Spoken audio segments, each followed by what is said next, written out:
Fala aí, seja muito bem-vindo. Mais um episódio do Tanino Cast no ar. Eu me chamo Edio, este não é um podcast de vinho, mas é um podcast com vinho. Aproveita, já começou a assistir o episódio? Se inscreve no canal. Não dá para ter um podcast sem inscritos, tá? Eu sei que você assiste todos os episódios, não perde nenhum, mas não se inscreveu até agora. Se inscreve, aproveita. E lembrando que a gente está gravando na Crosshost, na Vila Mariana, um estúdio super bacana aqui em São Paulo. Então, se você também quer gravar o seu podcast, entre em contato com eles, o link está aqui na descrição. Vocês vão ser muito bem atendidos. E lembrando, aqui tem 2 salas de gravação, você pede para usar a outra, tá? Essa daqui é minha e eu sou ciumento, tá? Hoje eu tenho o prazer de conversar com a doutora Fernanda Rocha, que é ortopedista, minha conterrânea, né? Não nasceu lá, mas trabalha em São José dos Campos. Então a gente vai conversar um pouquinho sobre lesões comuns na mão e no punho. Doutora, seja muito bem-vinda. Saúde. Saúde, obrigada. E um pouquinho antes de começar a gravação, a gente estava aqui conversando. Ela é gerente médica de um hospital em São José dos Campos chamado Orthoservice. E, basicamente, eu fui um cliente muito assíduo na minha infância e adolescência, né? Acho que braço, perna, joelho, até unha encravada eu já fui tirar lá. Então, conheço bem as dependências do lugar. O Orthoservice é o maior hospital ortopédico da região, né? Acho que todo mundo que mora lá, acho que já passou pelo menos alguma vez em atendimento lá. A gente atende bastante gente. A gente está com 220 mil fichas, na verdade. Então, 220 mil clientes, né? Que então, um dia passaram por lá, com né? certeza. Meu pai foi um que tirou, deve ter tirado só o encravado, porque ele tirava o encravado da região toda. Porque ninguém queria fazer o encravado, ortopedista. Aí, porque era aquela unha encravada mais chatinha, né? Sabe quando ele já passou do... que é pedicure, enfim, já passou da pedicure, já foi para um nível mais grave, tipo, daqui a pouco cai o seu dedo, né? Então era nesse nível que eu chegava lá. E aí, aproveitando, né? Com certeza tem esse vínculo de família, mas como é que foi ir para a ortopedia, né? Porque você poderia ter escolhido uma outra especialidade, né? Com certeza. Acho que é a pergunta que mais fazem, né, em relação à minha profissão, porque não é comum ter mulher ortopedista, né? Então, são 6% só de ortopedistas no Brasil, é muito mesmo? Pouco. É a segunda especialidade com menos mulher. Só pede para urologia. Essa eu consigo entender, mas o ortopedia por quê? Tem alguma explicação? É porque é uma especialidade cirúrgica que a gente usa muitas ferramentas, né? Furadeira, martelo, né? Então a gente usa um instrumental grosseiro. Então eles acham que isso é para homem, né? Mas vem crescendo o número de ortopedistas mulheres né, ultimamente. E eu escolhi ortopedia porque meu pai é ortopedista. Meu pai é o fundador da Orthoservice, na verdade. E eu resolvi fazer medicina porque eu sempre gostei desde criança essa área, via ele, então sempre me encantei. Então, quando ele criou o Orthoservice, antes de ser hospital, era uma clínica que eu ia brincar. Eu ia lá, criança, então eu ficava vendo ele fazer gesso, fazer raio-x, e eu me encantei com aquilo. Aí eu cresci, fui fazer cursinho e prestei medicina, fiz medicina, e eu sempre quis ortopedia. Só que eu chegava na faculdade, eles falavam, não, ortopedia é coisa para homem. E eu ficava quieta, não falava mais, porque os professores falavam que não era especialidade para mim. Que eu era magrinha, né, meio sem força, enfim. Aí ele falava, imagina, você é ortopedista, enfim. E aí meu pai sempre me incentivou, falou que eu podia ser, que eu quisesse ser. E aí eu resolvi fazer ortopedia realmente por conta dele, assim. E aí meus 2 irmãos também são ortopedistas, meu marido é ortopedista e meu sogro é ortopedista. Então a gente tá tudo em família, já tem em casa. Quando que foi a inauguração do hospital? Em 97? Eu lembro da plaquinha da... Você lembra? O hospital foi em 97 e a clínica foi criada em 1986, que era na Paulo Becker ali, com a Ademar de Barros. Eu tenho lembranças de, tipo, inaugurar mesmo o hospital, assim, sabe? Desde 97 ser um cliente, não, um paciente, né? E outra curiosidade, aí não tem nada a ver, né? Eu te vi no Story montando uma mesa ontem, que era? Furadeira, um monte... Agora tudo fez sentido. Que eu falei, caramba, eu não... Imagina, eu não sei pregar um prego, né? Agora tudo fez sentido. O ortopedista manja, então, de... Se não for ortopedista, pode ser marceneiro, com né? certeza, isso com certeza. Eu que arrumo as coisas. Meu marido é ortopedista, mas ele não gosta de mexer as coisas da casa. Eu montei o berço do meu filho, montei a cômoda, eu arrumei o cadeirão dele ontem, eu conserto tudo. Eu tenho uma maletinha de furadeira. Que é sua. É minha, e ninguém mexe. E aí você é especialista em mão e punho, né? Mas aí a ortopedia trata o quê, em geral? Todos os ossos ou As doenças do precisa esqueleto. combinado, sei lá, no crânio, vai um ortopedista ou não? Aí já junta um neuro, porque como é que funciona o tratamento em geral? Então, eu falo que é da cabeça para baixo é ortopedista, né? Tá. Então, cabeça, face, cabeça é neuro, face é mais bucomaxilo e otorrino, né? Que pega mais a face do nariz. Então, ortopedista é da coluna cervical para baixo, até o pé. E aí, ortopedia cuida tudo que é do esqueleto e seus complementos. No caso, músculo, ligamento, tendão, a parte de osteometabólica, que tem a ver com osteoporose, doenças, né? Enfim. E aí, dentro da ortopedia, tem as subespecialidades. Hoje em dia, todo mundo é subespecialista. Então, tem especialista de mão, igual eu sou mão e punho. Tem especialista de ombro e cotovelo, especialista de quadril. Então, a gente subdividiu a especialidade na parte do corpo, né? E tem ortopedista geral, que hoje em dia não se vê mais, né? Hoje está muito especialista, então. Esse geral é mais numa situação de emergência mesmo, né? Sim. Agora, um caso que é tratável, vai com o especialista, Vai né? com o especialista. Geralmente, quando você dá plantão, a gente atende, por exemplo. Os médicos especialistas também dão plantão. Então, chega lá no plantão, se alguém se machucou, eu sou apta a atender qualquer tipo de lesão, né? Mas aí, se é uma coisa cirúrgica, a gente encaminha mais para o especialista que tem mais... né? Conhece mais, tem mais habilidade daquela especialidade. Beleza. Separei, então, uma série de patologias, para usar o termo correto, né? Relacionada à mão. E aí uma que, eu já vou começar com essa, que foi a que me chamou a atenção, porque é uma doença nova, né? Que é relacionada ao uso do WhatsApp, do celular. E por que é novo? Porque a gente usa isso há 10, 12 anos no máximo, né? Então não tinha muito registro desse tipo de lesão. O que tem aparecido que a causa é também? Não sai do celular, não lê um livro, né? Que tipo de lesão que tem na mão hoje? Então, eu estava até conversando isso. Eu posto bastante isso sobre rede social porque realmente é o nosso dia a dia. A gente vê muito isso na prática, principalmente de adolescentes, né? Que tem o uso. Então, as 3 patologias mais comuns que eu vejo com a prática do uso celular, do smartphone, é a tendinite de Kerven, que é a tendinite do polegar, né? Por conta disso aqui. Né? Então, a gente mexe muito e aí a gente acaba lisando. A gente fala que é uma lesão por esforço repetitivo. A gente pode considerar como uma LER, que é aquela que o pessoal trabalha. Enfim, o WhatsApp, o celular, ele pode causar uma lesão nos tendões. Só te interrompendo um pouco, mas teve até uma evolução do tipo da lesão, né? Porque se a gente pega para trás, era a pessoa sentada na frente de um computador, então era aqui. Então, migrou para cá, né? Com certeza, é isso mesmo. E aí, a gente está vendo, né, que a longo prazo, porque são doenças, né, de 10 anos para cá, como você falou, e então a gente vê que em 10 anos de estudo, que começando os estudos agora saindo em relação a isso, vendo que a gente está aumentando o número de risartrose, que é uma artrose da base do polegar. A gente tem um ossinho aqui que faz esse movimento, né? É um movimento extenso que faz esse movimento. Então, você ficar muitas horas fazendo esse movimento de circundação, você vê que é um desgaste. É como se você ficasse, por exemplo, eu dou sempre esse exemplo. Eu falo para os meus pacientes. Se você ficar 12 horas no celular, né? Geralmente a gente vê lá a média. Você já viu quanto tempo você fica? Tem coisas que a gente prefere não descobrir, né? Mas é isso. Toda segunda-feira aparece meu celular. Você diminuiu o uso ou você aumentou o uso. Eu fico super feliz quando diminui, né? Mas enfim, geralmente sempre aumenta. Então eu falo para meus pacientes o seguinte: o que acontece com a sua perna se você ficar 12 horas andando? Vai doer. Não vai doer se você ficar 12 horas andando todo dia?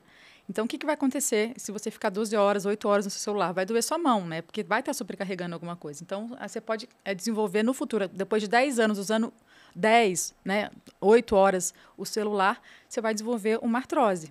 Tá? Então, a artrose da base do polegar, que chama de risartrose. Tá. Então, são as queixas muito mais comuns, que é a tenossinovite do punho e a risartrose, que é a base do polegar. Tem também o túnel do carpo, mas não é tão comum em relação ao uso do celular. É mais a tendinite, e agora a gente está vendo que a artrose realmente está acometendo mais as pessoas que ficam muitas horas no celular. Então vamos focar nessa tendinite. Qual que é o tratamento e qual que é a prevenção, supondo que a pessoa não vai baixar o número de horas no celular? Tem o que se fazer ou não tem para onde correr? Eu sempre falo para tentar diminuir, né? E ter um pouco de ergonomia no celular. Igual no computador tem que ter aquele, né, almofadinha para colocar, deixar o cotovelo em 90 graus de flexão. Eu sempre falo para os meus pacientes o seguinte, a gente sabe que um smartphone ele tem 800 a 900 gramas, ele pesa, né? Então, quando você fica segurando ele, você fica fazendo uma isometria. O que é isso? Você fica com um pezinho ali. Então, você está contraindo seu músculo, seu tendão. Então, eu falo para os meus pacientes que trabalham, às vezes, com WhatsApp. Até tem uma paciente que é uma amiga minha que foi lá, ela falou, Fernanda, eu trabalho com celular. Ela é influencer, então ela fica o dia inteiro e não consegue fazer as coisas do Instagram no computador, ela precisa fazer no celular. E ela falou, tô com vergonha. Eu falei, tu tem vergonha, porque hoje em dia isso aqui é uma ferramenta de trabalho, porque antigamente era joguinho, hoje a gente faz tudo no celular. Enfim, então eu falo sempre para mudar a posição. Então eu peço para apoiar em algum lugar, para não ficar segurando, isso é você põe em algum lugar e aí você vai mexendo no celular com ele apoiado, né? Então você diminui aquele peso da isometria. E mudar o jeito que usa. Por exemplo, usou esse dedo, aí usa o polegar, revezar os dedos que você está usando. Não apoiar aqui, esse né? A gente apoia essa aqui. É clássica, né? Clássica. Que você fica com o dedinho com até um buraco, né? Depois você termina aqui, tem uma vala no dedinho. Exatamente. Né? Aí ele chegou para mim, doutora, uma dor aqui, mas você bateu, caiu? Não. Hoje em dia, a minha anamnese que a gente fala, que a gente pergunta para o paciente, eu falo, deixa eu ver como é que você usa o celular. Eu faço para todos que têm dor na mão sem uma história de trauma recente. Eu falei, deixa eu ver como é que você usa o celular. Aí eles pegam, eu uso assim. Eu faço essa anamnese com todos, que eu desconfio que seja. Então, a grande maioria faz isso. Então, fazer isso. A cada 2 horas eu falo para dar uma pausa. Tá muito tempo lá, faz um alongamento ali, mexe um pouco, né? Faz um pouco de massagem aqui nessa região, principalmente na região ulnar, que é esse gordinho aqui da mão, para poder... Como se fosse uma liberação miofascial que a gente faz quando, por exemplo, o atleta vai correr, enfim. E se chegar no caso de dor que está incapacitante, a gente tem que entrar com anti-inflamatório, imobilizar, e aí, às vezes, fazer fisioterapia também para melhorar o quadro de dor. E já chegou a ter caso de cirurgia mesmo? Ou não se opera isso? Já. Essa tendinite que a gente chama de tendinite de Quervain. De Quervain é um francês que descobriu essa tendinite, que são esses 2 tendões do polegar, né? Então, ele passa dentro de um túnel. Então, se você usa muito, você inflama o tendão. E quando ele passa dentro desse túnel, ele fica apertado, porque ele está com líquido. Então, a gente tem que, às vezes, abrir o túnel para parar de doer. Porque, de tanto usar, o líquido que está em volta aperta o tendão e aí a dor, mesmo com tudo isso que eu estou falando, continua. Então, a gente precisa abrir esse túnel para liberar o tendão. Então, às vezes, precisa operar sim. Tá. Bom, tem um monte de patologias aqui, mas aí eu já pensei num outro assunto, que é uma outra forma de lesionar, que é com prática esportiva. E aí você tinha... Bom, na minha época eu me machucava jogando bola. Agora você tem crossfit, uma série de coisas que forçam de uma maneira mais extrema, né? Além de quebrar o osso, o que tem de lesão da prática esportiva? Não, excelente pergunta. O crossfit é um esporte novo e tem quantos anos? 10 anos para cá também, mais ou menos o tempo do WhatsApp. Acho que a primeira academia o boxe, desculpem os praticantes, o primeiro boxe de crossfit foi divulgado no WhatsApp. Deve ter sido isso. Sim, exatamente. Exatamente, eu acho que junto. E engraçado que quando eu comecei a atender em 2014. Começaram esses boxes de crossfit lá na nossa cidade e começava a chegar a gente com dor no punho. Mais comum é dor no punho. Para mim, né? Claro que chego, sou especialista, então tem esse viés de punho. E eu comecei a ir atrás de artigo para saber. Falei, nossa, deixa eu ver se tem alguma lesão, já que eles já estão estudando em relação ao crossfit, porque na minha prática que eu estou vendo aqui, estou vendo um volume alto de pessoas com dor no punho. E não tinha muita coisa, isso em 2014.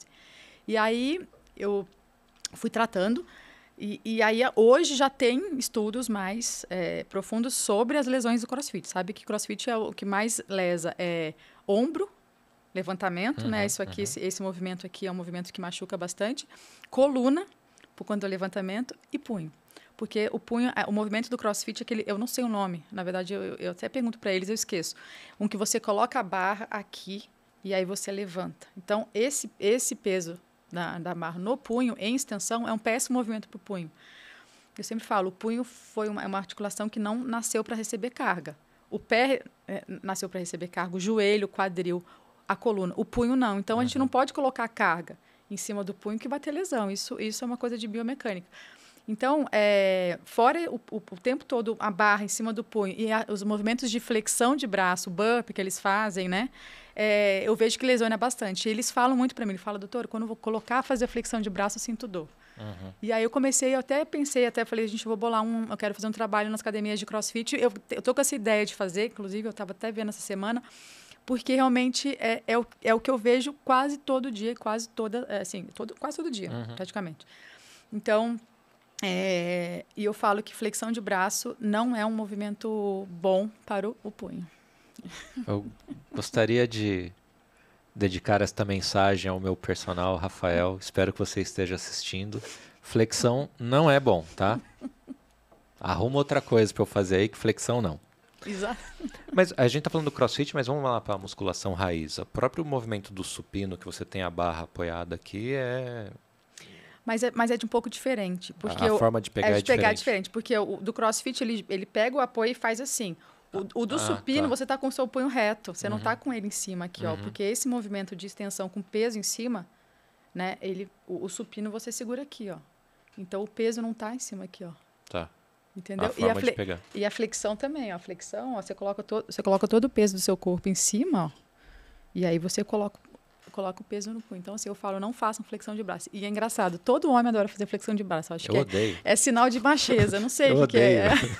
Então, ótimo. Eu já tenho uma desculpa, uma carta na manga para nunca mais fazer. Meu ortopedista não recomendou, então... E além dessas lesões, e aí, mesmo que vá para outras áreas, o que tem de esforço físico, da prática esportiva que também compromete? O punho, você não, diz? Ou que seja uma outra área, mas que seja bem comum, só para a gente ter um panorama aí. Olha, o que mais assim, é que eu vejo que, na verdade, não é o repetitivo, que é o CrossFit, é lesão de trauma, por exemplo. É queda com a mão espalmada. No futebol, né? Você cai com a mão assim, porque é o seu reflexo. Você vai cair, você põe a mão no chão e aí nisso você pode fraturar o escafoide, que é um osso que eu falo que Deus fez o corpo, o diabo fez o escafoide. Porque é um osso terrível, que ele se quebrar, ele dá um transtorno danado no punho. E é um ossinho que tem uma vascularização diferente, então, se você não fizer o diagnóstico, você pode ter uma necrose desse osso e ter uma catástrofe no punho. E, às vezes, esse diagnóstico passa despercebido. Então, todo mundo que cai com a mão espalmada, qualquer esporte, mas principalmente no futebol, a gente caiu com a mão espalmada, tem dor nessa região da tabaqueira anatômica, tá com dor, desconfia de fratura de escafoide. Então, assim, CrossFit, que é por esforço, e os esportes mais de contato, que a pessoa pode cair e colocar a mão espalmada e fraturar esse osso. É que é uma fratura na perna. Eu lembro do Anderson Silva, lutador de MMA, que ele ficou muito tempo... Aliás, ele deu azar e fraturou duas vezes. Né? O que leva um osso a quebrar? Porque assim, esse cara deu chute a vida inteira. Né? Por que num determinado chute quebrou? É já um desgaste natural? Ou assim, pegou, que a gente fala de quina, né? Pegou ali, não. Então, é difícil eu falar. Eu vou falar para você que realmente eu não sei. Eu acredito que possa ser por conta ali do estresse, né? Porque às vezes você vai tendo um estresse muito ali na superfície, acaba que o osso ele fica frágil e aí uma pancada daquela pode fraturar. Não acredito que seja assim, pegou de quina, né? Igual você diz. Mas eu acho que foi por conta de talvez do trauma repetitivo que causou, porque a gente tem uma fratura por estresse que é muito comum em corredores, pessoas que ficam muito tempo em pé, que começa a dar uma estresse no osso e ele fica frágil e fratura. Então, às vezes, criou um ponto de fragilidade ali naquela região e aí, na hora que ele chutou, pode ter fraturado. Eu acredito que possa ser isso. Eu não sei tecnicamente, assim, a fundo, porque realmente não foi uma lesão. E não é nem a sua área, não, né? Exatamente. Mas eu consigo fortalecer o osso ou não? Eu consigo deixar ele normal? O que acontece é dele enfraquecendo. A gente consegue fortalecer, na verdade a gente consegue não perder massa isso, óssea. Né? Deixar ele no normal, né? A gente tem osteoporose. Na verdade, o mais importante para proteger osso e articulação é fazer musculação. Aí, eu sou professor de musculação, escuta isso. Viu? Eu vou continuar treinando, só não tem flexão, tá? O treino tá normal, mas flexão pode tirar. Exatamente.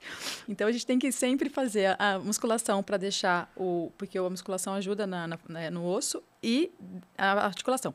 Mas o osso, a perda óssea, a gente vai envelhecendo, o osso vai ficando mais fraco, isso é fato. Principalmente em mulheres na menopausa, porque quando a mulher entra na menopausa, ela não tem o hormônio estrógeno e aí isso, por conta disso, vai enfraquecendo.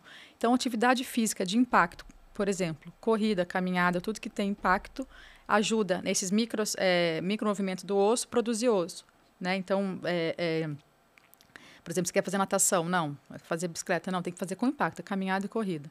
Fortalece o osso por conta desse impacto que tem, né, axial, que a gente fala, e aí o osso a gente não perde a densidade óssea. Então, a caminhada para longo prazo, aí corrida, acho que principalmente para meia-idade, assim, idosos e é recomendado. E, claro, tem a vitamina D, o sol, tem muitas outras coisas também. Eu ia perguntar da parte de alimentação, por exemplo, porque e o legal é que devia ser a pergunta 30, eu já estou fazendo no começo, mas vamos lá, seguindo o caminho. A prática esportiva, mas aí o que ajuda no fortalecimento ósseo? Beleza, cálcio, toma leite, mas é só isso? Tem mais coisas? Como é que é? É bem complexo, tem mais coisas, né? A gente tem que ver o sol, né? O fator da vitamina D. E o sol ajuda a transformar a vitamina D para fortalecer o osso. Então, não adianta só tomar vitamina D se não tomar sol. Então, tomar sol umas 10 minutinhos por dia também é recomendado. Alimentação rica em cálcio, não só leite, mas vegetais escuros também. E a gente precisa ver a questão do fator genético, tem que ver menopausa, tem que ver outras doenças que podem roubar o cálcio do osso. Então, não é tão simples assim, sabe? Mas, assim, prevenir. Só alimentação e atividade física.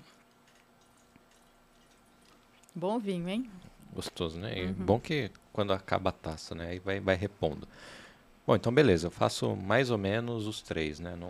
Não treino direito, não como direito e não tomo sol. Mas tudo bem. E aí uma das... Bom, não sei nem se é uma lesão, né? Que é a síndrome do túnel do carpo. O que é essa patologia? Essa é uma das patologias mais comuns também que a gente tem. Que a população tem, não a gente, né? Eu, graças a Deus, ainda não tenho. Que é a compressão do nervo na região do punho. Então, a gente sente fumigar. Você já sentiu formigamento nas mãos? Você já acordou com a mão dormente à noite? Já, sempre. Sempre, né? Você sente fumigar qual região? Você lembra, assim? Se é mais o polegar, se é mais o quinto? Não, a palma. A palma toda? Os dedos? É que é o braço, na verdade, Você né? dorme em cima do braço? Não, a minha Principalmente esposa sábado à dorme noite, aqui. né? Não, a minha esposa dorme aqui. Aí, em determinado momento, eu falei, fui amputado, né? Você já não sente nada. Aí você tira, assim, literalmente assim, aí começa, aí ele volta. Mas é assim, mas se não tiver nenhuma pressão, não me lembro de nada formigando. É exatamente isso que acontece. A gente tem nervo no corpo todo, né? Que sai da lado coluna e vai inervar, principalmente no membro superior. E tem um nervinho que chama nervo mediano que ele passa nessa região aqui. E ele é comprimido, exatamente com a compressão. Ele é comprimido dentro do túnel, então você sente formigar esses 3 dedos. E é uma lesão muito comum em mulheres. Nós mulheres, assim, né? A gente já nasceu... Enfim.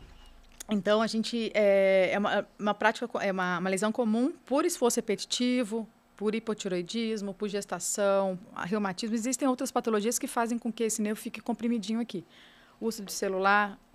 principalmente, não tão do celular, mas mais quando você tem o punho em flexão, por exemplo, coisa que você faz com o punho muito fletido. Então, pessoas que têm uma ergonomia ruim, por exemplo, estão a gente, lá em São José dos Campos tem muita indústria, né? Uhum. Então, tem muito profissional da linha de produção que eles trabalham com punho fletido. Então, quando a gente flete o punho, a gente aumenta a pressão no nervo e aí a gente começa a formigar esses 3 dedos. E a gente tem que fazer uma pequena cirurgia para descomprimir o nervo. E tem a outra lesão que dá no cotovelo também, que é por conta do cotovelo dobrado. Então, quem dorme com o cotovelo assim, ou trabalha com o cotovelo assim, ou computador, quando a gente flete o cotovelo, a gente aumenta a pressão em 70% no nervo. Então, a gente tem esses nervos aí que dão bastante sintomas de formigamento e aí pode, se você deixar cronicamente, isso vai enfraquecendo sua musculatura, porque o nervo ali, ele faz a inervação sensitiva de sensibilidade, que é quando você perde, você falou que não sente, e ele manda estímulo para o músculo contrair. Então, se você interrompe essa ligação, o nervo não leva para o músculo. Aí você começa a perder força no seu braço, na sua mão, enfim. Então, é uma patologia que a gente precisa tomar cuidado. E aí volta na questão de prevenção. Esse trabalhador, ele tem algo que possa fazer? Ou, tipo, o uso de algum equipamento? Ou não? Vai trabalhar 8 horas com isso, não tem para onde correr? Isso é uma questão trabalhista até, sabe? Porque eu sempre pergunto para eles, eu falo, vocês revezam, né, o setor, vocês colocam Porque é interessante que às vezes eu pergunto para ele, como é que você faz? Como é que você faz? Ah, eu prego porta do carro, lá tem a GM, tem várias... E aí eu fico assim, e aí eu fico 8 horas fazendo assim. Aí eu falo, mas vocês não revezam? Ah, era para revezar, não revezam. Então eles ficam ali fazendo, parafusando a porta de carro 8 horas. Tem pacientes, aí é interessante que assim, que eu me interesso muito pela história do paciente. Então eu pergunto como é que ele faz o trabalho, como que ele, né, quanto tempo ele está ali. Mas o interessante é o seguinte, que eu vejo que em 10 anos de prática, que tem pessoas que estão lá, aposentam na GM, na Embraer, na Johnson, e nunca tiveram lesão. Tem pessoas que tá lá 2 anos e tem. Então, tem um fator também, tanto ergonômico, quanto um fator também genético. Então, quem tem tendência a ter mais lesões, é interessante isso. Se você tem uma tendinite, engraçado que você começa a ter em todas as partes do corpo. Não sei se você já viu isso. Ah, já tenho tendinite no punho, também agora eu estou com uma tendinite no joelho. E tem vários tipos de tendinite. Mas tem gente que nunca teve tendinite, trabalha na mesma função. Então, o que será que muda ali nesse trabalhador? Será que ele está da ergonomia errada ou realmente ele tem um fator genético associado? Então, o que dá para fazer nesse trabalhador é o seguinte, é revezar a função. Porque se você ficar muitas horas naquela posição, realmente pode ter lesão. Então, assim, eles precisam ter descanso, eles precisam revezar o que eles estão fazendo, né? E aí a atividade física também entra para fortalecer Então, dá para melhorar um pouquinho de quem tem essa condição genética? Tipo, não é já uma porque, sentença? Não, porque na verdade a gente não consegue provar isso. Do tipo, você tem um problema genético. A gente consegue ver na prática que a pessoa ela tem lesões, tendinite em várias partes do corpo e o colega dela que trabalha do lado dela faz a mesma coisa e não tem. A gente não consegue provar cientificamente, mas na prática a gente vê que isso acontece. Então, a gente fala para essas pessoas se cuidarem mais. Tem que fazer atividade física, fazer alongamento, fazer musculação, tem que parar a cada 2 horas e tomar uma água, relaxar.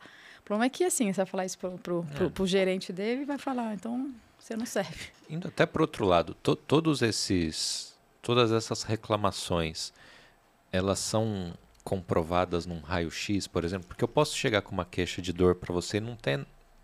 E, sei lá, você não conseguir observar nada. Existe alguma dor que não aparece em algum exame?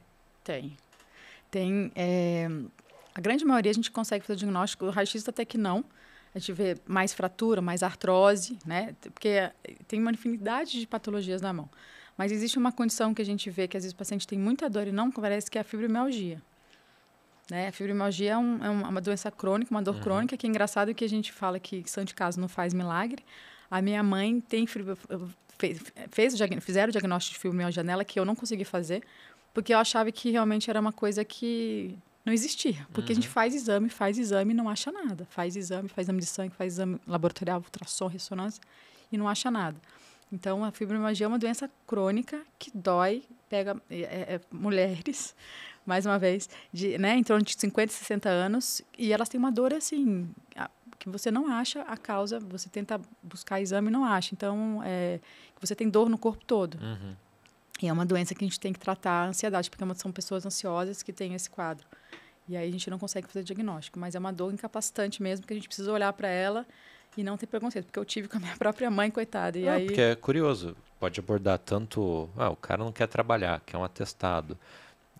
A gente que acompanha futebol, jogador tal não volta e tá fazendo corpo mole, mas ele reclama de determinada dor e o departamento médico não encontra. Então tem situações que um exame não pega. Tem principalmente essa patologia da fibromialgia, que é mais comum do que a gente imagina, assim, e às vezes é negligenciada porque às vezes o médico não vê exame, não tem um exame que comprove, então você tem que meio que usar esse diagnóstico de exclusão. Você exclui aquilo para fazer. Foi o que eu fiz com a minha mãe, coitada. Mas agora ela está bem. Deixa eu ver o que mais tem de doenças aqui. O dedo em gatilho. O que é o dedo em gatilho? Dedo em gatilho? É um nome interessante, né? O que acontece? A gente tem os tendões que fazem esse movimento com a mão, né? E eles passam dentro de túneis, né? Que são polias, né? Não vou falar de física, porque não é minha área, mas física... a gente tem o tendão que é preso no osso para fazer o movimento. E o tendão, ele passa dentro desse túnel, tá? Então, O que acontece? A gente mexe muito a mão, usa muito a mão para fazer o esforço repetitivo, esse tendãozinho fica inflamadinho, na hora de passar no túnel, ele agarra. Então, o dedo faz isso aqui, ó, não consegue abrir, ele agarra, e aí a gente tem que, às vezes, fazer força para soltar. Super comum também, muito comum no meu dia a dia. O dia a dia as tenossinovites que eu falei do celular, o dedo engatilha e o túnel do carpo. É o dia a dia do cirurgião de mão. E aí trava, e aí a gente tem que... Às vezes a gente faz uma infiltração para melhorar, ou então cirurgicamente a gente consegue resolver essa questão abrindo o túnel e deixando o dedo livre. Mas é super comum, pode acontecer qualquer dedo. E aí isso aí vai, homem, mulher, jovem, idoso, você pode cometer qualquer idade, qualquer... É o certo? mesmo princípio para o dedão do pé? Eu não consigo dobrar ele. Tem gente que dobra. Não consegue? É porque quando eu era jovem, eu achei que era legal fazer Muay Thai e não sabia chutar, e desde então eu acho que eu devo ter feito alguma coisa nele. Então o dedo ele faz assim, ó. Ele não faz mais assim. Pode ser um monte de coisa, inclusive artrose. Que beleza. Mas tô andando, não tá doendo, tá bem. Mas seria isso, então, né? O princípio dele não conseguir fazer o movimento? Ele pode não fazer o movimento, porque assim, o movimento ele é feito pela articulação. O que faz o movimento dobrar é o tendão e os músculos, né? Dependendo. Ele pode ter lesão no tendão, que não puxa, ele pode ter tendão no músculo, que não está indo, ou pode ter um desgaste da junta, que não vai, porque a junta está desgastada. Que eu tenho uma artrose no pé também, no dedão, não consigo dobrar direito, por conta de tempos. Eu praticava corrida e maratona, e aí acabou desgastando. Mas aí não é difícil dizer sem examinar, né? Então... Aliás, a gente falou um pouquinho disso, mas é interessante frisar, né? O atleta ele é todo comprometido com o corpo dele, né? A gente fala assim, tem uma saúde de atleta. Não, isso deveria ser um termo até ruim, né? Porque o que o atleta menos tem é saúde, muitas vezes, né?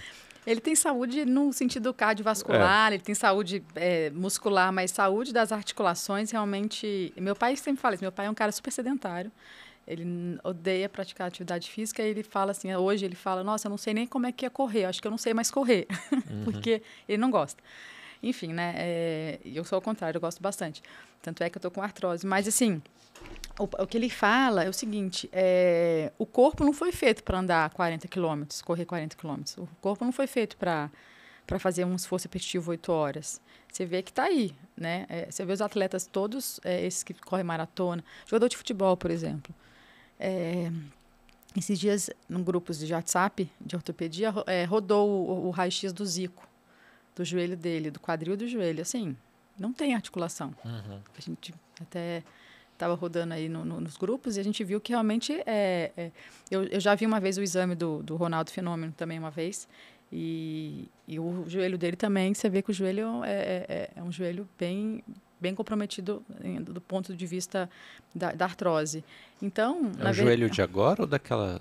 Ele teve uma sequência de lesão pré-copa lá, sim, né? Foi quando eu estava morava no Rio, fazia residência ainda, foi lá para 2014 que eu vi esse exame, que ele fez exame no hospital que eu estava.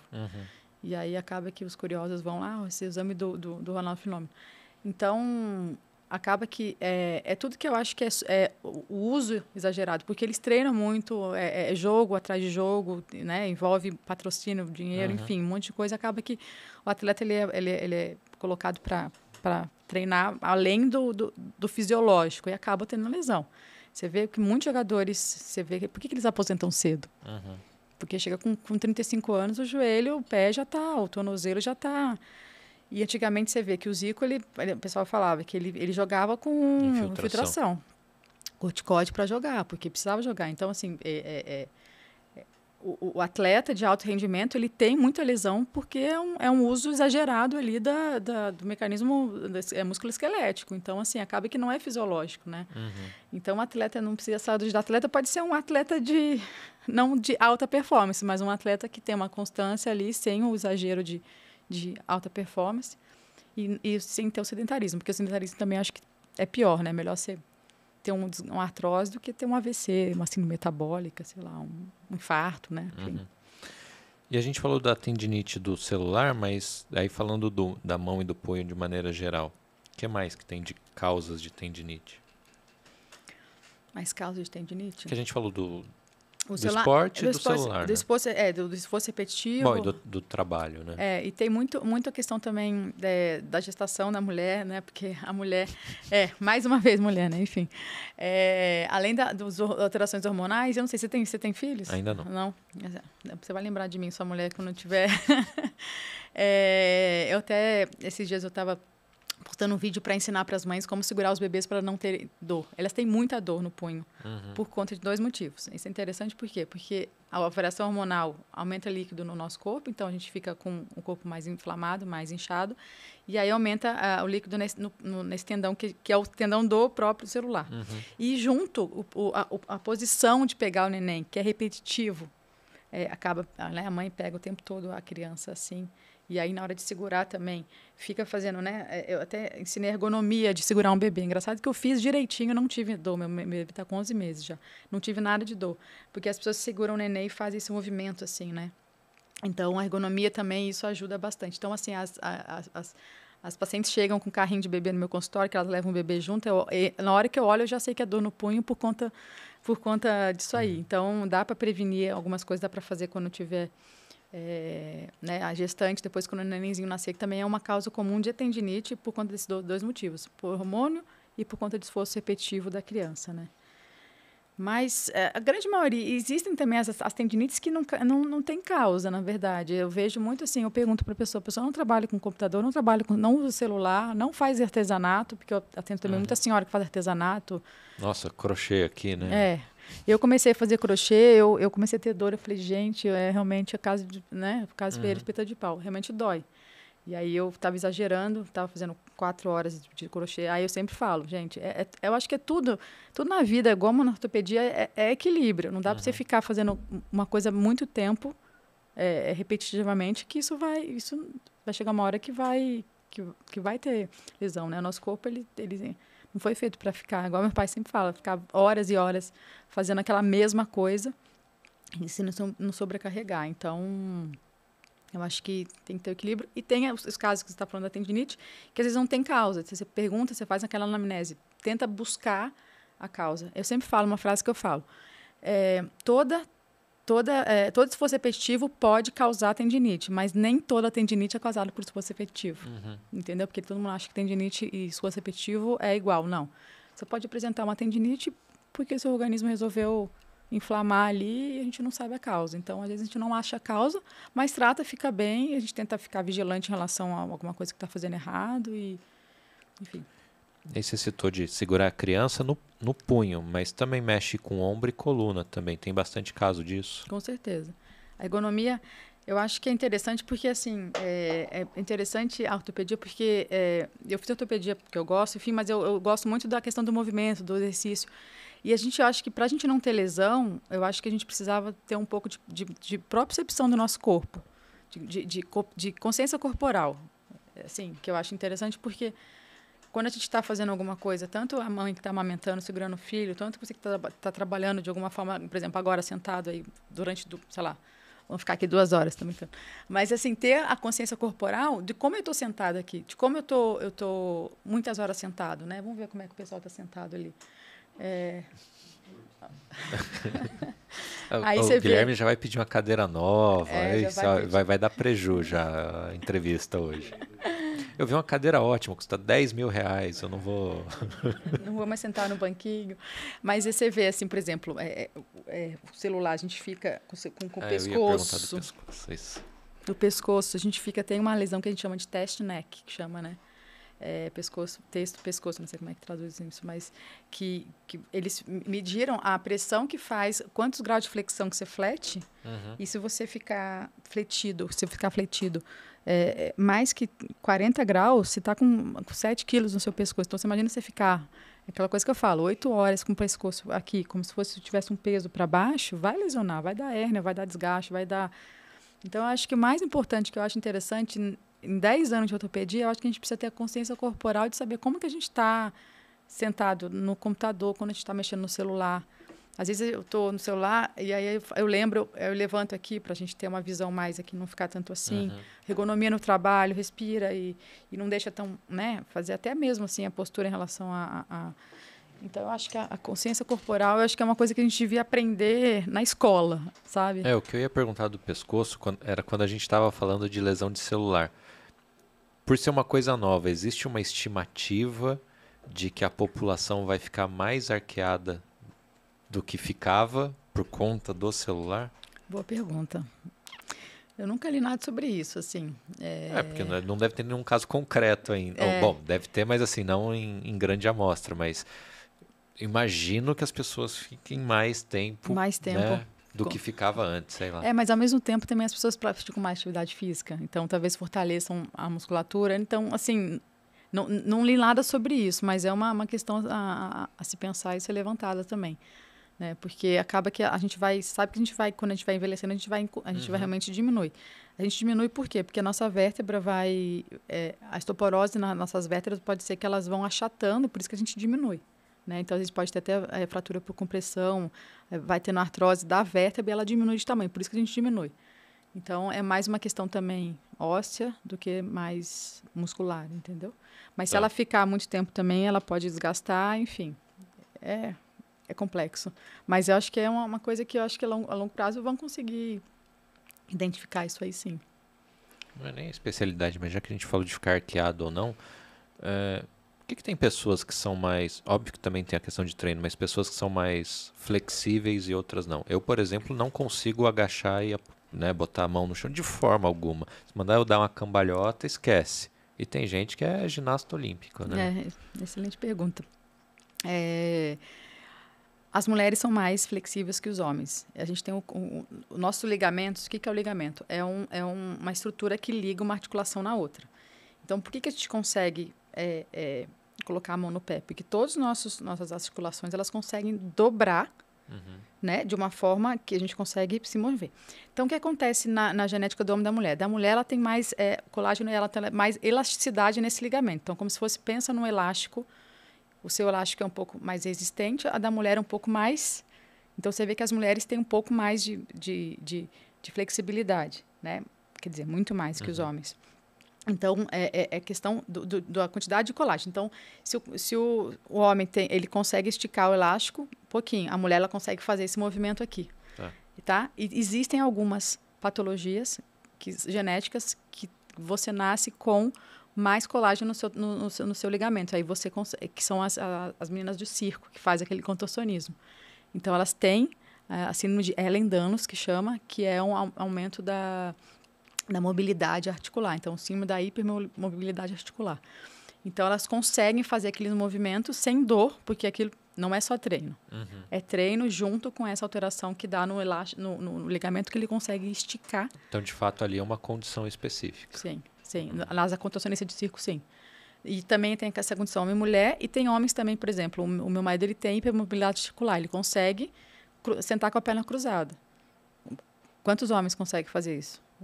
Eu fiz yoga há muito tempo, eu via que os homens não conseguiam. Você consegue sentar a perna de índio? Consigo. Como é? Não, a não ser que seja de um jeito muito específico. Não, mas a perna fica para cima, assim. Terminando o podcast, eu vou fazer esse teste, que agora eu achei que eu conseguia, agora, já que é difícil... Não, consegue, mas... Não, eu sou zero. Se você pensar assim, preciso imaginar uma pessoa que tem zero mobilidade, sou eu. Então, provavelmente eu não consigo fazer, esse é um negócio fora da casinha, mas eu achei que fizesse. Ou deve ser uma outra posição que eu não estou imaginando. Não, perna de índio mesmo. Igual da escola? Da escola. Acho que consigo. Há quanto tempo você não faz isso? Então, você não é criança, né? 30 anos, né? Vocês não vão ver na câmera, mas eu vou testar assim que terminar. Vamos ver. Eu acho que eu acho que não vai conseguir, não. Você está dizendo que não tem elasticidade. Já que eu parei para abastecer aqui as nossas taças, deixa eu apresentar para vocês o vinho. Hoje a gente está de vinho branco, para dar uma variada no cardápio, né? Esse é um Chardonnay, da vinícola Corta, do Chile. E a linha é a K42. Mas K42 é só no Brasil, porque é Corta for Two, entendeu? Corta para dois. Mas a gente chama de K42 aqui. Importação da Vinho Ponto, R$ 76,00. Um vinho bem frutado, bem tranquilo, para ter uma conversa, sem muito compromisso. Então tá muito gostoso esse vinho. Ele não vai chegar ao final da entrevista não, que tá bom, né? Muito. E é isso aí. E aí a próxima pergunta, a gente começou a falar um pouquinho de condições congênito, né? O que tem de casos de lesão na mão que é de nascença mesmo, sabe? Tipo, sei lá, não nasce ou com algum problema. O que é o mais comum de aparecer? Tem muita coisa. Ótimo. Então, temos vinho. Guilherme não vai embora tão cedo, porque hoje tem um podcast depois do meu, então tá tudo certo. Tudo certo, então vamos falar. Tem algumas condições genéticas que, na verdade, são raras, mas existem bastante condições genéticas que são uma formação das mãos. Né? Então, tem dedinho que nasce junto, né? Nasce, que a gente chama de sindactilia, nasce grudadinho. Tem dedo, pode ser todos os dedos grudados, pode ser deficiência dos ossinhos nascerem, né? Pode nascer com 5 dedos, 6 dedos. 6 dedos, 5 todo mundo nasce. Com 6 dedos, tanto né, do mindinho quanto a duplicação do polegar. Isso é bem comum, a gente pega bastante. Existem uma série de patologias, mas as mais comuns é o dedo grudado, que é a sindactilia, que a gente tem que abrir o dedinho. Nesse caso ainda dá para abrir, né? Ou tem casos que não dá? Não, na verdade todos dão, né? Tá. Inclusive eu operei um adulto, eu nunca tinha visto, só em criança, que geralmente a mãe leva para operar em adulto, né? E aí a gente abre e é mais complexo, mas quando é criança é melhor porque a criança regenera mais fácil. Mas a gente tem que abrir, mas não é só abrir cortando assim não, porque se a gente abrir não tem como costurar, então a gente tem que fazer todo um zigue-zague, tem toda uma técnica para fazer a abertura do dedo, então tem que fazer geralmente em criança. Tá. E aí a duplicação também, que é bastante comum, do polegar, que nasce com 2 polegares. E também tem aquelas lesõezinhas que nascem um dedo rudimentar, que é um dedinho na mão. Que mais? Tem deficiência radial, nasce sem osso, mas isso é mais raro. Os mais comuns é a sindactilia. Mas, por exemplo, 6 dedos perfeitos não mexe, né? Vida que segue. Ou tem que fazer alguma coisa? Não, tem, porque eu já vi alguns adultos, inclusive até o pessoal me manda na internet, pessoas com 6 dedos. Desculpa. Mas eu acho que se a pessoa não quiser, ou os pais, porque na verdade é uma decisão dos pais, porque a criança está ali, ela não sabe. Os pais levam no médico para tratar esses 6 dedos.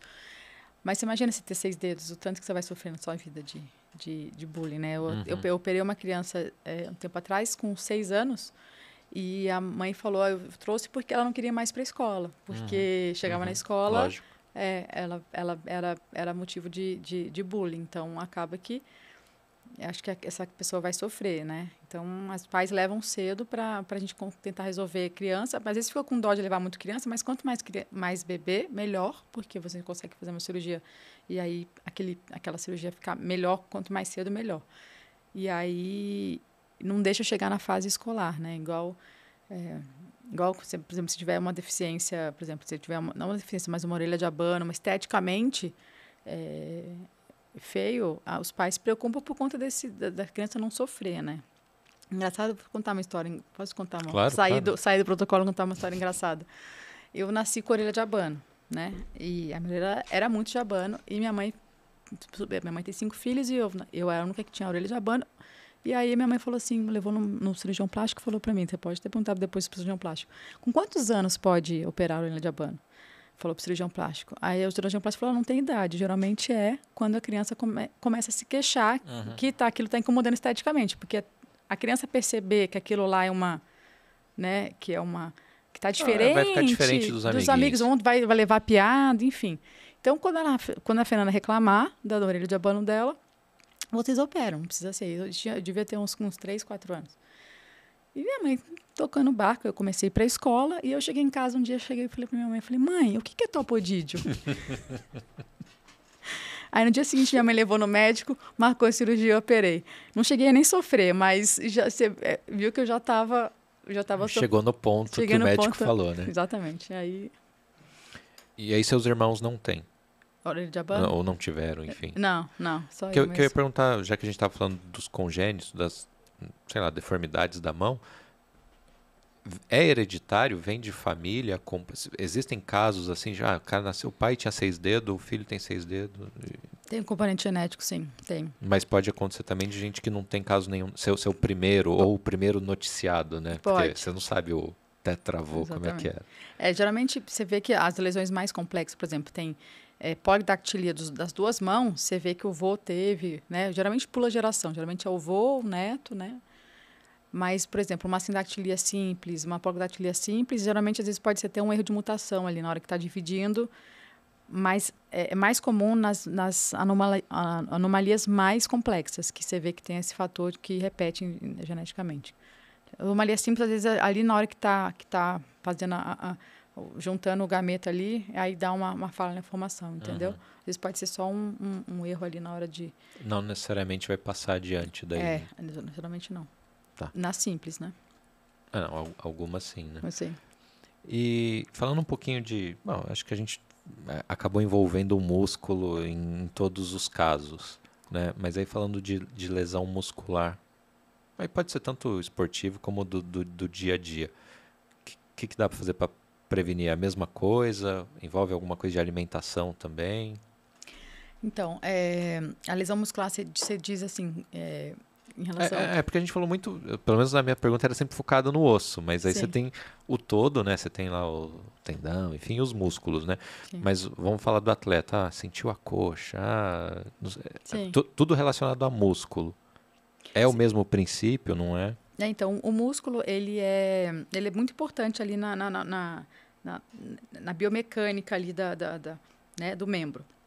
Então, você precisa ter um músculo forte, mas precisa ter um músculo saudável, no sentido de elasticidade, de potência. Enfim, então, o que é importante você fazer? Não só fazer o fortalecimento desse músculo, porque quando você fortalece o músculo, você protege sua articulação adjacente. Né? Então, o que acontece? Por exemplo, você faz musculação para a perna. O homem não gosta de treinar a perna, né? Isso é fato. Não. Né? Não gosta de fazer agachamento, o homem não gosta de fazer. E aí você vê, né, todo mundo com o bíceps enorme e aí começa a ter dor no joelho. Aí quer correr porque quer queimar gordura. Aí o que acontece? Se você não tem um músculo forte, você vai sobrecarregar a sua articulação, porque a articulação está fazendo movimento. Quando você tem um músculo forte, aquele músculo segura para que a energia não passe pela sua articulação. Então, a energia a saúde do músculo, ela tem que ser fortalecida e tem que ser alongada. Porque você vê que as pessoas que são fortes, elas têm os tendões mais curtos. Então, é importante você ter um tendão também alongado. Então, tem que fazer alongamento. Você vê que o homem não gosta de fazer alongamento. Não também. Exatamente. Então, é importante ter, né? Você tem que fazer o completo. Você tem que fazer fortalecimento, você tem que fazer alongamento. Você tem que deixar esse músculo saudável para quê? Para tanto evitar lesão também, por exemplo, em atletas de alta performance, quanto também proteger a sua articulação em nós pobres mortais que não somos atletas de alta performance. Então, para a gente evitar uma artrose, para a gente evitar a dor nas costas, por exemplo, né? Só saindo um pouco da cirurgia da mão, mas indo para a ortopedia geral, a segunda causa de maior atendimento no ponto-socorro do mundo é a lombalgia, que é a dor nas costas. E a gente sabe que se a gente pratica atividade física e fortalece a musculatura da lombar, a gente não tem dor nas costas. Todo mundo já teve dor nas costas alguma vez na vida. Você já teve? Eu vivo com. Já teve. Já teve. Todo mundo já teve. Eu já tive, inclusive. Então, eu tive um episódio, mas assim, todo mundo tem. Todo mundo tem. O que acontece? É um enfraquecimento claro, que tem ali uma porcentagem de hérnia, de alteração ali, que pode ter realmente uma condição patológica no sentido de anatômica ali, mas a grande maioria é porque a musculatura está fraca. E o que a gente tem que fazer? Fortalecer a musculatura. Então, assim, essa tecla fica até chato, porque eu sou chata com meus pacientes e sou chata quando a gente vai falar de lesão, porque realmente a gente tem que deixar esse músculo forte para evitar lesão. Porque o que difere a gente, né, o Homo sapiens lá, a evolução, foi que né, o macaco andava curvado e a gente anda em pé. Então, acaba que a gente usa a musculatura, nossa gravidade está toda em cima ali da nossa musculatura lombar. Então, se a gente não tem um fortalecimento dessa musculatura, todo o peso vai para ali, vai cansar, e não tem jeito. Então, o que a gente tem que fazer? Falar para o personal. Abdominal é uma das coisas mais importantes e prancha. Fazer a prancha até que é ok, né? A gente vai chorando, mas esse está no treino. E tem alguma doença que, na minha pesquisa aqui, que eu esqueci de falar que é interessante? Ou uma que eu não tenha ouvido falar, por isso que eu não perguntei. O quê? Desculpa. Alguma doença ainda relacionada que a gente não abordou aqui? Ortopedia tem uma infinidade de... Uma diferente, então, aí para... Nossa, tem bastante coisa. Deixa eu ver. Nossa, tem bastante coisa. A gente pega mais fratura, na verdade, né? Fratura, lesão em pessoa repetitivo. A gente nem falou de fratura, né? Nada. O que rola de motoqueiro chegando estraçalhado? Né? Motoqueiro, na verdade, às vezes nem vai mais para o hospital geral, né? Mas, assim, eles... A maior causa de internação de motoqueiro é a fratura de tíbia, né? Que é a fratura daquele osso, porque a perna dele está para fora, a perna do motoqueiro é o para-choque dele, né? Então, e aí é um osso que também não tem músculo envolvido. Você consegue palpar, você consegue palpar o osso da sua perna. Não tem aquela musculatura para proteger. Então, na hora que você tem o trauma, realmente a fratura de tíbia é o mais comum que tem dos motoqueiros.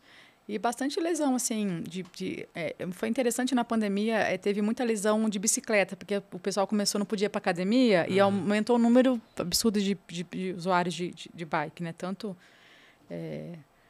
pessoas que não praticavam, começaram a praticar, quanto os usuários que já praticavam. Então, as pessoas caem bastante de bicicleta, então tem muita lesão. Na lesão do ombro, a pessoa cai com o ombro, da lesão da láquia, às vezes cai com o punho. A da mão espalmada é a mais comum, talvez. É mais comum, né? Exatamente. A do ombro é bem comum também, porque às vezes não consegue dar tempo de tirar a mão do guidão, e aí você cai com o ombro, e aí fratura a clavícula, ou então a acrômio clavicular, que é esse ossinho que a gente tem aqui. Ou então, às vezes, a pessoa está levando a garrafa de vinho para casa, né? Para não quebrar o vinho, ela cai de lado. Cai de lado, salva o vinho, mas ferra o ombro. E aí, falando de condição para os idosos, né? Osteoporose e tal. O que tem que se torna mais frequente para eles? Eles é uma população interessante porque, assim, eles têm fraturas, a gente acaba descobrindo uma osteoporose no idoso, porque, assim, doutor, eu escorreguei e caí ali, um trauma leve, e eles apresentam uma fratura, principalmente a de punho. Eles podem ter de coluna lombar, às vezes, fui sentar e aí escorreguei, perdi o equilíbrio e caí sentado, fratura coluna. E aí, nos casos mais graves, é a fratura de fêmur proximal, que é o mais comum, que é o terror, realmente, dos casos. Por quê? Porque esse paciente vai ter que operar o fêmur, e aí, né, o meu trabalho de conclusão de curso foi sobre essa fratura de idoso. E aí você sabe que em 5 anos tem uma sobrevida só de 5% dessas pessoas que fraturam o fêmur, desses idosos. A hora que você começou a falar do fêmur, eu lembrei, tem um monte de casos, né? Geralmente, fraturou meio caminho andado para... Exatamente. Aí a pessoa fratura e aí 5% só em 5 anos estão vivos. Então, precisa ter aquele cuidado, quem tem idoso em casa, cuidado com não ter tapete. Tem algumas condições que tem que melhorar. Aqui Qual que é, Pedro? Do PET. O do PET? Nossa. Eu vou tentar fazer uma inserção depois, já que é gravado. Qual que é essa aqui do mordida de pet? É isso aqui? Isso é legal. Isso é legal. Isso é legal. Isso é bacana. Já fiquei com medo dos gatos agora. Não, mas só para concluir, do idoso do fêmur, aí a gente vai pro... Então, tem que tomar cuidado redobrado, porque quem tem idoso em casa mortal. Tem que fazer, deixar a casa para o idoso. Primeira coisa, tirar tapete, colocar barra de proteção no banheiro. Existem alguns fatores assim, que você ajuda o idoso a não cair, porque se ele cair, se ele fraturar o fêmur, em 5 anos só 5% vai estar vivo. Então, é um caso de saúde pública que a gente fala, muita internação, muito gasto público e também para perda para as famílias, né? Claro. Que é o mais importante. Então, existe uma educação aí, até a Sociedade Brasileira de Ortopedia e Traumatologia faz uma campanha, né, todo ano de educação dentro de casa para deixar um ambiente sem risco para o idoso, né? Então, é um tema importante. E aí trouxeram para a gente, quem não segue ainda tem que seguir, está na descrição o link, isso no GC, a hora que eu apresentei, mas no Instagram da doutora Fernanda tem lá uma lesão causada por pet. O que era? Era uma mordida de gato aquilo? Existem... Tava bonito. Eu vou ver se eu consigo colocar aqui o vídeo, se eu não conseguir, paciência, mas cara, tava feia a mão. É muito comum. Mordida de gato, cachorro e arranhadura de gato. Essa lesão pode ser bem comum na mão, né? Porque geralmente é onde o gato, o cachorro morde. Então, por isso que acaba vindo para nós, cirurgiões da mão. E às vezes as pessoas negligenciam porque, foi só uma mordida do meu gatinho é vacinado, meu gatinho vive só em casa, meu cachorro não sai para a rua. Então, assim, a gente sabe que existem as bactérias que vivem na boca do pet, tanto na boca quanto na unha, que aí, na hora que, né, dá a mordida, esse germe ele é inoculado na pele e aí pode causar uma infecção local importante. Então, é uma infecção, não necessariamente uma lesão do osso. É uma infecção que pode evoluir para uma lesão no osso, que pode levar para até uma osteomielite. E o do caso mais extremo que eu já vi foi a amputação de dedo por conta de lesão de mordedura de gato. Então, são lesões importantes que precisam ser tratadas e as pessoas acham que, não, só é doenças, arbovirose não, é virose de... doenças dos animais, como a raiva, não. Meu cachorro não sai na rua, meu gato não, mas tem as bactérias, né, que vivem nele ali que não precisa ir para a rua para ter. Então, é importante, lesão de pet, cachorro, gato, né, é importante lavar bem, cuidar bem dessa lesão e procurar um pronto atendimento, porque às vezes precisa entrar com antibiótico precoce para não deixar evoluir para uma infecção grave e aí Mas o em risco qualquer caso, assim, que momento que meu gato mordeu? Gato mordeu, lava na hora com água e sabão. Água e sabão é um santo remédio que para qualquer coisa. Ralou, caiu, bateu, mordedura de pet, qualquer coisa que teve uma perda da integridade física da pele, lava com água e sabão. E aí isso é importante para evitar a infecção. E aí se começar a ficar vermelho, quente, aquela dor... Então surgiu alguma coisinha diferente aí... que são sinais flogísticos, a gente chama. Que aí é calor, rubor e dor, que são esses três. Tem que sentir quente, vermelho e sentir dor. E aí, aquilo lá ir aumentando, procura o pronto-socorro, porque você pode estar evoluindo para uma infecção de partes moles, que aí, esse caso que o Pedro mostrou que está no meu Instagram, foi uma senhorinha que o cachorro dela mordeu, e ela não quis procurar, e aí evoluiu para infecção do osso. Ela teve que fazer 2 procedimentos cirúrgicos para a gente tentar tirar a infecção, porque depois que a bactéria...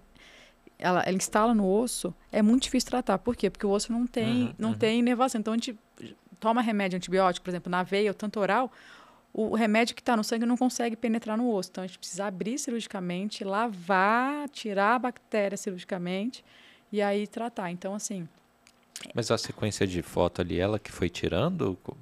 Porque o caso chegou para vocês na hora que estava caindo o dedo, imagino. Né? Não, mas geralmente... hoje em dia, as pessoas elas mesmas tiram foto, né? E acaba que eu peço, deixa eu ver. Elas me mostram. Sim. E acaba, um arquivo pessoal que eu tenho de muita foto, muito registrar os casos, eu acabo pedindo para compartilhar, então até eu tiro foto do caso. Mas as pessoas geralmente tiram, começou assim, né? A hora que o dedo tá caindo, chega no consultório, né? Exatamente. Aí tava assim, depois ficou assim, como é que foi indo? Aí elas vão elas me mostram, hoje em dia, bom... Tem os malefícios do smartphone, mas tem os benefícios bons, também, claro. Né? A gente tem que saber aproveitar. O que tem de planos futuros aí para a carreira? Você estava comentando que quer falar mais de rede social. Sim. É interessante porque eu criei olha só que interessante, junto com o WhatsApp, junto com o CrossFit, em 2014 eu criei o meu Instagram. E aí eu fui começando timidamente a postar sobre as patologias da mão. E aí foi crescendo o Instagram, e as pessoas foram gostando, e eu fui começando a falar as lesões que a gente tem muito comum, e aí foi criando visibilidade. E nos últimos anos me chamaram para os congressos da sociedade, me chamaram para falar em palestras, mesas e discussões sobre mídia social na ortopedia. Então, eu acho interessante que eu acho que é um assunto de saúde pública, eu acho que todo mundo precisa saber e orientar muitas lesões. Então, a gente quer, mais para frente, eu tinha uma ideia interessantíssima que eu acho o podcast maravilhoso, eu acho que é uma fonte de informação gostosa de ver, né? De ouvir, de ter e fazer um podcast realmente sobre isso, sobre lesões e convidar. Se eu criar, eu vou te convidar para ir na nossa cidade. Eu vou lá tomar vinho. Com certeza, levar um vinho gostoso, que está maravilhoso. Inclusive, eu vou, acho que até levar para comprar lá para mim. Onde que compra esse? Na minha loja. Em São Paulo? Ah, então ótimo. Qual Eu que é a faço loja? propaganda para mim mesmo. E a gente tá Jura? do lado, a gente passa lá. Pedro não conhece lá ainda, né? Sério, eu tem vou que ir lá, levar. pô. Eu vou. Não, gente, é muito bom. Muito bom, muito bom. Eu vou levar. Vou passar na loja e levar. E a gente fazia podcast também, e as redes sociais eu tenho investido muito nisso, mas também, claro, tenho as cirurgias né, a gente está com um projeto novo agora de abrir uma clínica de ortopedia, em off aqui, mas que Em não vai off ser em não, off, que não vai pro ar ser, pra vai pro ar. todo mundo ouvir. E a gente tem uma clínica que a gente quer fazer uma medicina humanizada, que eu acho que é uma coisa importante que está faltando aí.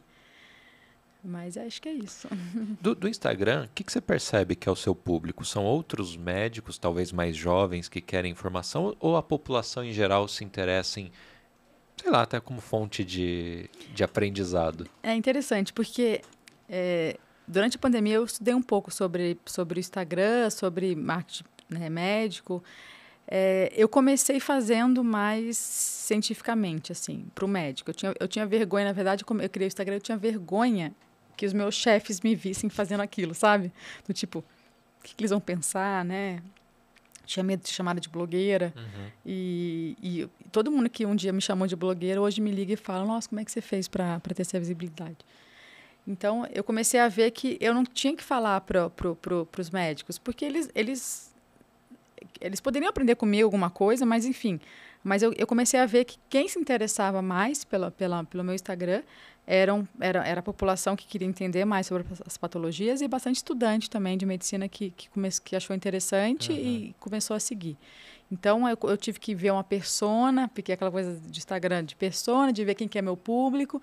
E aí comecei a fazer uma linguagem mais para os pacientes. Então, eu tento esclarecer as patologias, eu tento levar informação, eu tento levar prevenção.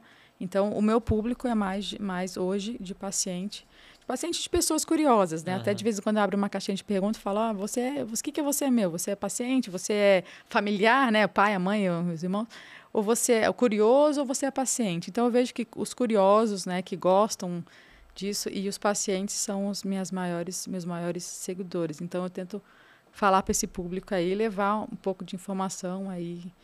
Mas claro que às vezes eu recebo muito direct assim do tipo, posso tirar uma dúvida? Aí no começo eu falava, pode, né?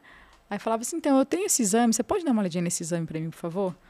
Eu tô com isso, então assim, eu não posso dar consulta pro Instagram, eu não posso, isso é uma coisa. Mas eu posso orientar, procura um médico assim, vai em tal lugar, isso eu posso orientar. Agora, eu tô com... Às vezes eles mandam laudo, eles mandam raio-x, eles mandam um resultado de exame, eles querem fazer uma consulta ali, eu não posso fazer, mas que se puder, assim, o Conselho Federal de Medicina não me deixa fazer uma consulta, e claro que também não teria... Que deixasse, pague a consulta, Exatamente, né? o Pix é tanto... Mas aí, então, assim, eu faço mais para a população para divulgar a especialidade e para prevenção das pessoas. A parte da prevenção eu acho legal. Óbvio que tem muito conteúdo ruim na internet, Sim. enfim. Mas, bom, estamos falando de uma médica falando sobre a área, né? Então, imagino que 99% seja, né, ok. Eu acho que já tem um papel né, da prevenção, de evitar que chegue numa situação mais crítica, né? Esse do dedo aí do gato, do cachorro, eu nunca tinha visto. Já vou ficar mais ligeiro quando eu tomar uma mordida de gato, né? Então, tem muita lesão que as pessoas não conhecem. E aí eu vejo, né? A gente vai sentindo o termômetro do Instagram interessante, porque você posta um negócio e vê o que as pessoas ficaram interessadas. Nossa, eu não sabia. Esse do gato foi um vídeo que viralizou, realmente chegou a 20 mil visualizações, eu acho. Não, acho que 10, 20, sei lá. 10, 20 é ótimo, é de 10 para 20.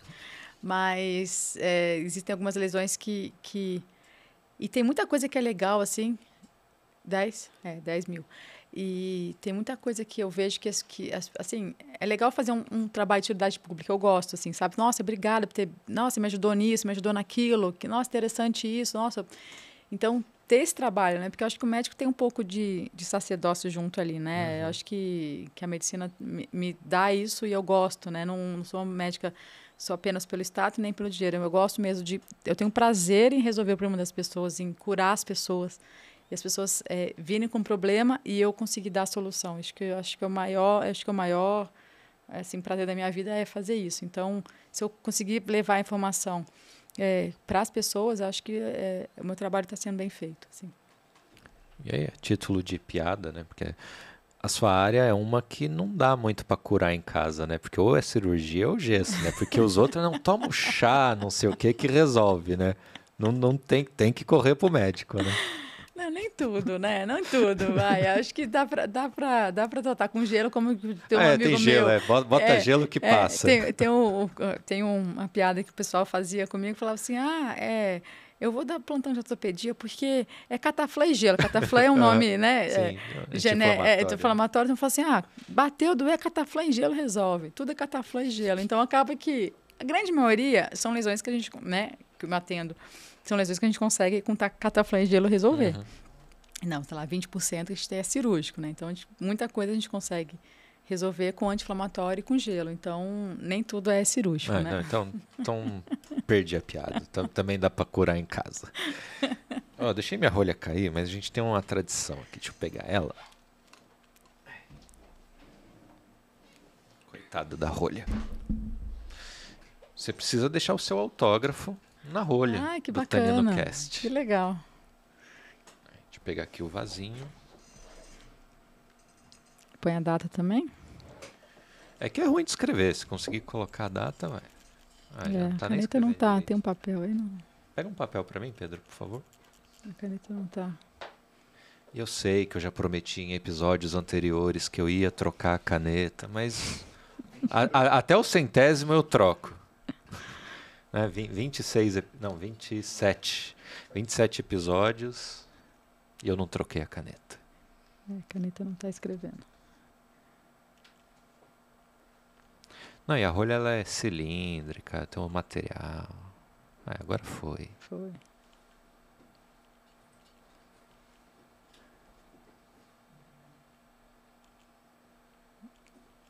Eu gosto de fazer isso nas minhas rolhas, eu gosto de colocar a data, sabe? Tem gente que coloca também, às vezes abriu com um casal de amigo, né? Tava com fulano e fulano. Agora pergunta quem que vai lá e olha. E fala, nossa, ninguém, né? É só pra história. Isso aqui é meramente um ritual. Se bem que, pra mim, tem valor, né? Porque cada convidado que veio, eu vou sempre lembrar. Bom, temos ainda mais um restinho de vinho. Mas, doutora, muito obrigado pela presença. A hora passou voando. Aprendi bastante coisa hoje. Já tô com medo de gato e cachorro. Mas a parte boa é que não tem mais flexão no meu treino. Né? Já posso falar que faz mal. Então, já foi de utilidade pública para mim. Vou cuidar do meu punho. Tá vendo aí, ó? Mas obrigado pelo convite. É interessantíssimo o papo aí, gostoso. Vinho maravilhoso. Que bom que gostou. Eu sou bebedora de vinho, gosto bastante, aprecio. Já está convidada para ir para lá para a loja. O Pedro precisa ir lá conhecer também. E eu não quero levar esse vinho, estava realmente muito gostoso. Bom. E sucesso, vida longa aí pro podcast. Seguiremos aí ouvindo as histórias interessantes que você traz aqui pra gente. E obrigada aí, e sucesso. Muito bom. E que o seu projeto com rede social evolua, que venha um podcast, enfim. E que talvez eu não esteja morando em São José, mas que o Orthoservice possa cuidar dos meus filhos também, como cuidou de mim. Com certeza. Espero não precisar. Eu sempre falo para meus pacientes, espero que você não precise de mim, mas se precisar, a gente está à disposição. Não, mas criança que se machuca é porque tá feliz, né? Exatamente, eu falo isso. Eu falo isso sempre. Deixa a criança brincar. Que daí, criança que não quebra porque a criança está lá jogando videogame. Deixa ela brincar, bicicleta, pula-pula. E deixa a criança ser feliz que a gente está aqui para isso, para consertar o que... Saúde, muito obrigado. Quem assistiu a gente, muito obrigado pela audiência. Até o próximo episódio.